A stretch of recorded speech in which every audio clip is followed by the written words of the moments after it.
अस्सलाम वालेकुम जी, उम्मीद है आप खैरियत से होंगे। अच्छा, स्टेप 1 जो है ना वहाँ से स्टार्ट करते हैं और आपको मुकम्मल एक जो तरीकाकार है ए टू ज़ेड कि कैसे आपने कंपनी पिक करनी है और कंपनी में क्या-क्या आपने एनालिसिस करना है टेक्निकल। तो ट्रेडिंग की गर्ज से जो है ना ये आज वीडियो है।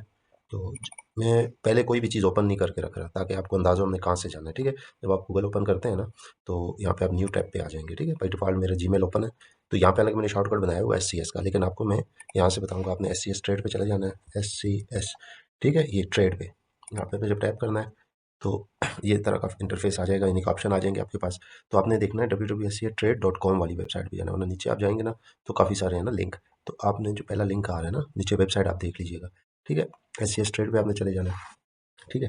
और यहाँ पे ऑलरेडी यहाँ पे भी इसकी वो बता रहा है, डेफिनेशन बता रहा है सारा ना। चैट जीपीटी जो अगर आपके पास स्लाइडर पे ओपन है तो ये चीज़ें साथ आपको बता देगा,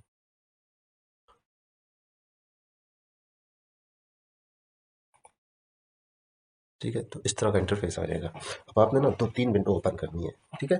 सबसे पहले आपने देखें यहाँ पे जाना है, टेक्निकल एनालिसिस लिखा हुआ है, आपने यहाँ ड्रॉप डाउन करना है। तो रियल टाइम एडवांस चार्ट यहाँ पे आपने टैप कर देना है, क्लिक कर देना है, यस, ठीक है? तो ये एक विंडो ओपन हो जाएगी, ये आपका जो बेसिक चार्ट है। अब बाई डिफ़ॉल्ट ये आता है KSE 100 में ना, और 1 डे पे आता है, यानी कि दिन का चार्ट है। अब ये दिन की कैंडल है, यहाँ पे अगर आप देखें ना, ये KSE 100 की, ठीक है? KSE 100। तो आज तो छुट्टी है इसलिए भी बंद है, कल का ही डेटा आ रहा है। पहला तो आपने ये करना, और इस पे आपने जो आपकी मतलूबा कंपनी है, ठीक है? फॉर एग्जांपल मैं यहाँ PSO का कर रहा हूँ, ठीक है? तो PSO लिखेंगे तो ये Pakistan state oil company limited आ जाएगा, स्टॉक PSX, ठीक है? तो आपने ऑल टाइप पे ही रखना है, स्टॉक्स पे भी रखेंगे तो आ जाएगा, इंडेक्स में भी, लेकिन आप ऑल टाइप रखेंगे तो यहाँ PSO आ जाएगा, यहाँ पे आपने टाइप करना है। अब ये विंडो, ये जो चार्ट है बेसिकली ओपन हो गया है PSO का। तो यहाँ पे आप देख सकते हैं ये चीज़ ओपन हुआ है 405 पे, हाई है 407 और लो हुआ 390, क्लोज हुआ 396, टोटल 3 रुपये 81 पैसे का डिक्लाइन है। अब ये चीज़ें मैं लेके समझ के चल रहा हूँ कि ऑलरेडी आपको पता है, जो बेसिक चार्ट की वीडियो आपने देख ली है। अब उसके बाद अब अगर मैं इसकी बारीकी में गया तो वीडियो लेंथी हो जाएगी, ठीक है? अब मैं आपको बताऊंगा यहाँ पे सपोर्ट एंड रेजिस्टेंस लेवल, और साथ में एनालिसिस के बाकी चीज़ें भी आपने किस तरह सपोर्टिंग लेनी है। सिर्फ टेक्निकल एनालिसिस पे आपने कंपनी को चूज नहीं करना होता, ठीक है? तो अब यहाँ पे हम बाद में काम करेंगे। ये आपका चार्ट निकल आया, ओवरऑल ये क्या बता रहा है, डाउन साइड है, यहाँ से इसका मोमेंटम शुरू हुआ है, ठीक है? और यहाँ तक ये गया है, ये डे 1 से डे 2 डे 3 4 5 6 7 8, यानी कि पिछले एक वीक से ना। अब यहाँ पे आप देखें ना, तो यहाँ पे देखें ये चीज़ ये 6 मार्च को कर रहे हैं ना, तो 6 मार्च से लेके 7 8 9, आगे छुट्टियां भी थी, ठीक है? तो छुट्टियां निकालें तो ये तकरीबन 14 मार्च तक, यानी तकरीबन 1.5 हफ्ते से ये बुलिश मोमेंटम में था, और अभी इसमें डाउनफॉल आया है दोबारा। अब हालांकि बुलिश मोमेंटम तो यहाँ से शुरू हुआ है ना, देखिए यहाँ से शुरू हुआ है, ये चीज़ यहाँ से यहाँ गया और फिर थोड़ा जैक जैक ऊपर, और फिर ये वही जो पिछला लो है उससे अगला लो ऊपर लगा है, फिर ये जो लो है ये इससे हाई लगा है, ये लो इससे हाई लगा है, ये लो इससे हाई लगा है। तो ये एक सीक्वेंस आपको पता होगा, जब बुलिश ट्रेंड में आती है तो जो प्रीवियस लो होता है उससे नेक्स्ट जो लो होता है वो हाई पे हो रहा होता है, ठीक है? तो इसी तरह ये सारा जे कर्व बना, और फिर यहाँ पे थोड़ा डाउनफॉल आया, और यहाँ पे इसने सपोर्ट लेके दोबारा। तो ये सपोर्ट एंड रेजिस्टेंस लेवल मैं आपसे डिस्कस करूंगा। और फिर नेक्स्ट आपने जो विंडो ओपन करनी है सेम इसी को, SCH ट्रेड को ही। तो यहाँ मैं टाइम बचाने के लिए कर रहा हूँ कि सेम ये विंडो ओपन हो जाएगी आपके पास, ठीक है? ये वाली विंडो हो जाएगी। अब यहाँ पे जो है ना, यहाँ पे आपने चार्ट ओपन किया, ठीक है? यहाँ पे अब आपने यहाँ क्या करना है, फंडामेंटल एनालिसिस पे जाना है, ठीक है? यहाँ पे आप जाएंगे, बल्कि आप यहाँ जाएंगे ना, PSO लिखेंगे पहले, तो इसका मैं एक ओवरव्यू ले लेंगे ना, पाकिस्तान स्टेट ऑयल कंपनी है जो भी है। तो फिलहाल मैं पाकिस्तान स्टेट ऑयल को लेके चल रहा हूँ। अभी देखें ये ओवरव्यू आ गया, ठीक है? यहाँ पे ओवरव्यू आ गया। यहाँ पे जो बेसिक चीज़ें वो तो आपको मालूम होंगी ना। देखें एक मंथ में इसने 9.42% का रिटर्न दिया है, देखें परफॉर्मेंस है ना। 1 मंथ में इसने 9.42% का रिटर्न दिया है, यानी ग्रीन है, अब गया है। 3 माह में 2.48% ना, 6 माह में 138%, और एक साल में 135% का रिटर्न दे चुका है, यानी कि ये अपनी पीक पे है। देखिए अब यहाँ पे भी रेंज बता रहा है, डे रेंज 390 से 407 थी, तो ये अपने लो के करीब बंद हुआ है। 1 मंथ की रेंज है 325 से 400, और ये अपनी पीक पे है, 400 के करीब ये बंद हुआ है ना। 1 मंथ की इसकी रेंज थी, 325 तक ये लो गया और 400 तक हाई गया, 1 मंथ रेंज। 6 मंथ ही देखें तो 61 इसकी रेंज थी 6 माह में, और 425 पे गया, यानी कि अगर 6 माह पहले किसी ने लिया था 161 पे, तो अभी वो तकरीबन 138 के फीसद रिटर्न के ऊपर वो प्रॉफिट ले रहा है। और 52 वीक का अगर देखें तो 154 था, और अभी 465 से नीचे ये 396 पे है ना, तो तकरीबन अपने हाई के नज़दीक है। तो ये बेसिक चीज़ें हैं। इसका एंड जो है ना, ये आपने देखना होता है कि ईयर एंड, इसका फिजिकल ईयर कहाँ पे है, तो जून को है, ठीक है? फ्री फ्लॉट इसका 45% है। अब यहाँ पे ना आपने देखना है इन चीज़ों को, लास्ट अर्निंग पर शेयर इसकी आई है 19 रुपये 48 पैसे। अब अगर मैं आपको शॉर्ट शॉर्ट बता दूं तो आपको समझ नहीं आएगा, तो यहाँ मैं आपको जो एक मुकम्मल कंप्लीट एनालिसिस होता है ना, लेकिन बहुत ज़्यादा डीप में नहीं, कि आपने सिर्फ इंट्राडे ट्रेडिंग के लिए आपने कैसे पिक करना है स्टॉक को। तो यहाँ पे देखें earning per share last quarter, तो लास्ट क्वार्टर इसका था सेकंड क्वार्टर ना, मतलब अभी तक 2 क्वार्टर हुए इसके। ज़ाहिर है जून से शुरू होता है ना, मतलब जुलाई से शुरू होता है, जून को इसका साल खत्म होता है। नेक्स्ट जो साल शुरू होता है वो होता है जून ना, जून के बाद जुलाई, अगस्त, सितंबर, एक 3 महीने हो गए। फिर सितंबर के बाद अक्टूबर, नवंबर, दिसंबर, ठीक है। तो 2 क्वार्टर हो जाते हैं, तीसरे क्वार्टर का रिजल्ट अभी इसके आना है, ठीक है। वो अभी हम यहाँ पे मैं आपको बताता हूँ कैसे आपने पिक करना है इसको ना। अर्निंग लास्ट क्वार्टर की इसकी 13 रुपये आई है, ठीक है। अब तक ये 19 रुपये की 2 क्वार्टर में दे चुका है। देखिए up to 2025 two quarter second quarter तक ना 1900 रुपये अर्निंग ये दे चुका है, ठीक है। और लास्ट क्वार्टर की आई है 13 रुपये, यानी कि एक क्वार्टर की 6 आई है और एक की 13, तो टोटल 19 रुपये हो गए राउंड फिगर अगर हम करें तो। लास्ट सालाना जो इसकी थी ना एनुअल ईपीएस जो थी 4 क्वार्टर की 24 की, वो थी 39 रुपये।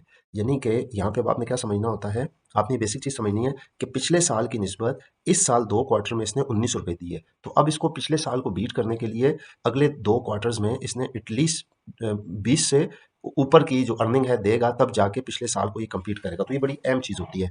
जब भी क्वार्टर अनाउंस होता है, रिजल्ट अनाउंस होता है, क्वार्टरली होता है या शशमाही होता है या सालाना होता है, तो उसमें कंपैरिजन होता है और उसी कंपैरिजन की बुनियाद पर स्टॉक की प्राइस ऊपर या नीचे आती है, ठीक है। तो आपने यहाँ पे भी देखना है, इसको मजीद हम बारीकी में देखेंगे, ठीक है। प्राइस टू अर्निंग जो है ना, PE ratio up to 4 quarter 24 की जो थी वो 10.15 गुना यानी कि ऊपर आई है, ठीक है। अगर यहाँ पे नेगेटिव होता तो वो नीचे आई होती, ठीक है। एक्सपेक्टेड अर्निंग ग्रोथ जो है ना थोड़ी डिक्लाइन होगी, ठीक है। जो 10.17 है उससे देखें 20% ना तकरीबन डिक्लाइन आ रहा है इसमें। प्राइस अर्निंग ग्रोथ ये थोड़ा बारीकी में चला जाता है, इस पे हमने सिर्फ आपने ये 3-4 चीज़ें देखनी होती हैं और फिर इसकी डिटेल में जाना होता है। अच्छा, यहाँ पे एक दो चीज़ें और है नोट करने वाली, ठीक है। अच्छा, इसके बाद देखें अब यहाँ पे ये क्वार्टरली बता रहे हैं ना ईपीएस, ठीक है। अब 17-18 को आप छोड़ दें, अब 22, 23, 24 हम देख लेते हैं। देखें 194 रुपये थी अर्निंग पर शेयर 2022 में, 23 में इसमें बहुत ज़्यादा डिक्लाइन आया और सिर्फ 19 रुपये की रहेगी पूरे साल की, और 24 में ये थी 39 रुपये, ठीक है। जो यहाँ पे देखें 39 रुपये 4 पैसे और ये 39 रुपये 4 पैसे। अब जो 25 का है ना 25, अब यहाँ पे ना इसको मजीद ब्रेकआउट किया गया है 4 क्वार्टर में ना। अब देखें 23 में, यहाँ पे 23 में कितनी है 19 रुपये ना। अब यहाँ पे 23 पे कैसे 19 है, पहले क्वार्टर में जो है वो 3 रुपये है, दूसरे क्वार्टर में 6 रुपये नेगेटिव है, यानी कि 4 रुपये नेगेटिव हो गई। 27 हुई तो 4 रुपये नेगेटिव निकाले 23 रह गई, और यहाँ पे मंथली 5, 23 में से 5 गए तकरीबन 18, और पैसे डालें तो आप टोटल 19 बन जाती है, ठीक है। ये देखें ये 19 रुपये 85 पैसे, तो ये क्वार्टर को ब्रेक कर रहा है तकरीबन। अच्छा, फिर 24 में 39 कैसे थी, 24 में क्वार्टर 1 में आई थी इक्यावन, क्वार्टर 2 में आई थी नेगेटिव 25, तो क्वार्टर 3 में आई थी 9 रुपये, ठीक है। क्वार्टर 1 में आई थी इक्यावन, क्वार्टर 2 में आई थी नेगेटिव 25, क्वार्टर 3 में आई थी 9 रुपये, और क्वार्टर 4 में आई थी 3 रुपये 58 पैसे। तो यहाँ पे हमने क्या देखना है, क्वार्टर यहाँ पे हमने ना चीज़ें नोट करनी है। अपने यहाँ देखना है क्वार्टर 3 में कितनी, 9 रुपये 45 पैसे क्वार्टर 3 में 2024 के, ठीक है, 9 रुपये 45 पैसे। अब यहाँ पे ये क्यों नोट करनी होती है, क्योंकि आपने क्वार्टर 3 के लिए तैयारी करनी है ना, ये चीज़ आपने समझनी है। क्वार्टर 3 की तैयारी आप कैसे करेंगे, आपने इस क्वार्टर 3 का जो कंपैरिजन है वो 2024 के साथ आपने करना है, ठीक है। तो क्वार्टर 3 में आपकी यहाँ पे इसकी अर्निंग थी 9 रुपये 45। अब यहाँ पे ये जो करंट 2 क्वार्टर चल रहे हैं 25 में ना, 3-3 माह के, पहले में थी 6 रुपये, ठीक है, क्वार्टर 1 2025, क्वार्टर 2 में 13 रुपये, जैसा कि मैंने बताया था आपको, 13 और 6 19, ठीक है। अब यहाँ पे आपने देख लिया, आपके पास फिगर आ गया कि अब तक इसने 2 क्वार्टरों में कितनी की है, 2 क्वार्टरों में इसने कर ली 19.48, ठीक है, 19.48 में से। अब यहाँ आपने आ जाना है इसी पेज पे अनाउंसमेंट में, ठीक है। ये अनाउंसमेंट यहाँ पे आपने जब क्लिक करते हैं तो यहीं पे एक विंडो ओपन हो जाएगी ये वाली, ठीक है। यहाँ पे पीएस अनाउंसमेंट। अब यहाँ पे आपने देखना है कि क्वार्टर 3 का जो रिजल्ट है वो किन डेटों में अनाउंस होता है, ठीक है। तो यहाँ पे आप देखें 3 क्वार्टर 24, 9 रुपये 45 पैसे थी, हमने नोट की भी थी ना 9 रुपये 45, टोटल मिला के 35 रुपये 46 पैसे होगी। अब ये दो फिगर आपने देखने हैं, इन दोनों फिगर को आपने याद रखना और नोट करना है। ये थी 9 रुपये 45 बराबर है, टोटल थी 35 रुपये 46 पैसे, ठीक है।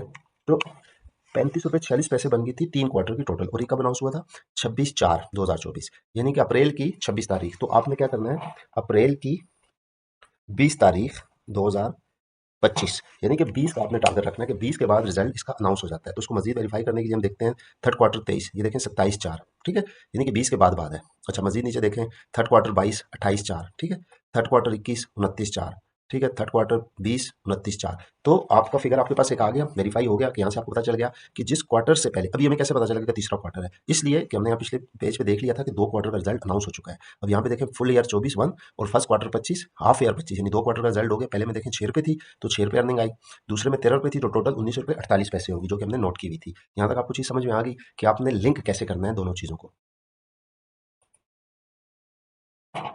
अच्छा, अब आपको अंदाजा होगा कि दोनों चीज अब लिंक करने का फायदा क्या है। देखें अब इसको, अभी आज डेट क्या चल रही है जी, अगर आप जब वीडियो देख रहे हैं तो डेट चल रही है आज 16, यानी कि आप सपोज कर लें 20 तारीख को आप वीडियो देख रहे हैं, तो आपके पास पूरा 1 महीने का टाइम है। तो आप 1 महीने में आराम से इसके लिए जो स्ट्रेटेजी है वो बना सकते हैं। वो ऐसे अब हमने फिगर आउट कर लिया कि जी अब यहाँ पे क्या देखना है, आपने आपने देखना है कि क्वार्टर जो 3 था, ठीक है, सेकंड क्वार्टर में 19 रुपये 48 पैसे आ चुकी है, ठीक है। और यहाँ पे हम एक नज़र आपको मज़ीद में आपको इसकी जो अब यहाँ पे ना थोड़ा सा आपको समझना है, चीज़ों को नोट डाउन करेंगे तब आपको समझ में आएगी। अब देखें, थर्ड क्वार्टर में इसकी थी 9 रुपये 45 पैसे, ठीक है, थर्ड क्वार्टर, और 9 रुपये, और हमारे यहाँ अभी जो लास्ट क्वार्टर थी उसकी थी 13 रुपये, ठीक है, ऐसे ही है। अब इस 13 रुपये को, अब इस सारी चीज़ को जो हमने डेटा नोट किया है कि जी जो इसका हाफ ईयर रिजल्ट था, थर्ड क्वार्टर था, हाफ ईयर में तो 25 नेगेटिव आई थी ना, तो थर्ड क्वार्टर में 9 रुपये 45 पैसे जो थी उसका, और अभी जो थर्ड क्वार्टर आना है उसका आपस में क्या कंपैरिजन होगा, वो पहले मैं आपको एक चीज़ और यहाँ दिखा देता हूँ फाइनेंशियल में, ईयरली और क्वार्टरली फाइनेंशियल, ठीक है। यहाँ पे आपने थोड़ा सा देखना है चीज़ों को, आपने थोड़ा सा इस चीज़ को भी समझना है, ठीक है। अब देखें, जो 3 मंथ है ना 2025 के, पहले 3 मंथ यानी कि जुलाई, अगस्त, सितंबर, उसका रिजल्ट जब आया तो थी अर्निंग 6 रुपये 7 पैसे, और इसका कंपैरिजन अगर 24 के 3 मंथ के साथ करें तो ये थी 51 रुपये, ठीक है, अर्निंग पर शेयर, जो कि कंपोर्टेड रेशो होती है, ठीक है, आसानी के लिए बता रहा हूँ। अब 6 रुपये और 51 पैसे में बहुत फर्क था, तो लिहाजा 6 जब अनाउंसमेंट हुई पिछले साल की कंपेरिजन 3 मंथ का जो रिजल्ट था उसमें इसकी शेयर प्राइस नीचे की होगी, और ये डेट अभी मैं आपको इसके साथ आपको मैं मुवाजना भी करवा देता हूँ और क्रॉस चेक कर लेता हूँ। अच्छा, 6 मंथ में अभी देखें, 6 मंथ हो गए ना 2025 के, यानी कि जून के बाद से लेके अभी तक 6 मंथ का जो रिजल्ट आया उसमें 6 रुपये ये और 13 रुपये समथिंग डाल के 9 रुपये 48 पैसे की अर्निंग हो चुकी है अभी तक। और इसके मुकाबले में 2024 के 6 मंथ में हुई थी 26 रुपये। वो किस लिए? पहले में हुई थी 51, सेकंड में हुई थी 27 रुपये का डिक्लाइन आया था ना, नेगेटिव हुई थी, तो टोटल बन गई थी 26, 51 में से जब आप 27 निकालते हैं समथिंग राउंड फिगर, तो 26 रुपये की अर्निंग आपके पास बकाया बच चुकी थी, ठीक है। अब यहाँ पे 9 मंथ का जो रिजल्ट होगा उसकी यहाँ पे 35 रुपये है, तो यहाँ पे अभी तक रिजल्ट नहीं है, तो हमने इसकी तैयारी करनी है, ठीक है, ये वक्त गुजर चुका है। लेकिन अब इसका कंपैरिजन एक तो इसके साथ होगा, ठीक है, इसके साथ होगा, दूसरा होगा वो जो मैंने आपको पहले नोट करवाई है 9 रुपये 45 पैसे के साथ। अब अगर यहाँ पे इसकी अर्निंग 9 से ऊपर आ जाती है, और अगर 10 12 14 15 आ जाती है, फिर तो उसकी शेयर प्राइस और ऊपर जाएगी, ठीक है। तो अब यहाँ पे एक पॉइंट हमारे पास आ जाता है किसका, यहाँ पे आपने नोट करना है, ठीक है, यहाँ पे एक पॉइंट हमारे पास आ गया ईपीएस का, यानी ईपीएस अगर हमारे पास एटलीस्ट 10 रुपये से ऊपर आती है तो हम पिछले साल की जो 9th मंथ का था, यानी कि जो थर्ड क्वार्टर था, उसके रिजल्ट को हम बीट कर लेंगे, ऐसे ये समझ रहे हैं आप। लेकिन हमने ये भी देखना है कि ओवरऑल अभी 19 रुपये में हम 20 रुपये डालें तो तब ये इसको बीट करता है, और 20 रुपये की तो अर्निंग अगर आ जाती है फिर तो देखें दोनों हिस्सों में ये बाजी ले जाएगा। तो आपने ये भी देखना होता है, एक तो उस स्पेसिफिक मंथ के साथ आपने कंपैरिजन करना है, फिर ओवरऑल 3 क्वार्टर है ना, तो 9 मंथ का रिजल्ट था 35 रुपये, और यहाँ पे 9 मंथ का रिजल्ट होगा, अगर ये 10 रुपये जाती है तो 19 10 29, तो इसका मतलब है इसमें डिक्लाइन आएगा। और लेकिन हम एक्सपेक्टेड ये कर रहे हैं, देखिए अब यहाँ पे ना तसलसल नहीं है, वो किस लिए नहीं है, इसमें एक न्यूज़ भी आपने ऐड करनी है। मैं अक्सर जो कहता हूँ ना कि हर एक जो फैक्ट होता है उसका जो इम्पैक्ट आता है वो 10% हम लगाते हैं, ठीक है। तो जो न्यूज़ इसकी चल रही है उसको हम पॉजिटिव वे में लेते हैं, जो है सर्कुलर डेट ना, गर्दशी कर्जा जो होता है उसकी भी न्यूज़ हम इसको पॉजिटिव में लेते हैं कि अभी सर्कुलर डेट जो है, जो गर्दशी कर्जा जाते हैं उसके उतारने की बाजगश चल रही है, जिसका सबसे ज़्यादा बेनिफिशियरी जो है ना पीएसओ ही होगा, पीएसओ है, ओजीडीसी है, ये जितने भी सरकारी जरिए इदारे हैं, ठीक है। तो यहाँ पे हमने थोड़ा सा कंपैरिजन कर लिया, हमें फिगर पता चल गया। अब हम कहाँ जाएंगे, अब हम जाएंगे डायरेक्ट चार्ट पे, ठीक है, ताकि अब हम अपनी सपोर्ट एंड रेजिस्टेंस को देख के मंथ वाइज, यानी कि एक माह का हमारे पास पीरियड आ गया, एक माह के जब आपको पीरियड मिल जाता है तो आप उसमें आराम से ट्रेडिंग कर सकते हैं। अब यहाँ पे हम आ जाते हैं जी, जो मैन हमारे पास जो सामने सामने चीज़ थी सामने आ गई हमारे, ठीक है, हमने उसको देख लिया। अच्छा, अब यहाँ हिस्टोरिकल प्राइस जो मैं आपको बताना चाह रहा था, अगर यहाँ पे हम जाते हैं पहले, ठीक है, और पीएसओ लिख देते हैं अगेन में, यहाँ पे मैं आपको थोड़ा हिस्टोरिकल प्राइस का भी बता देता हूँ, साइड बाई साइड ना आपको पता चल जाएगा, ठीक है।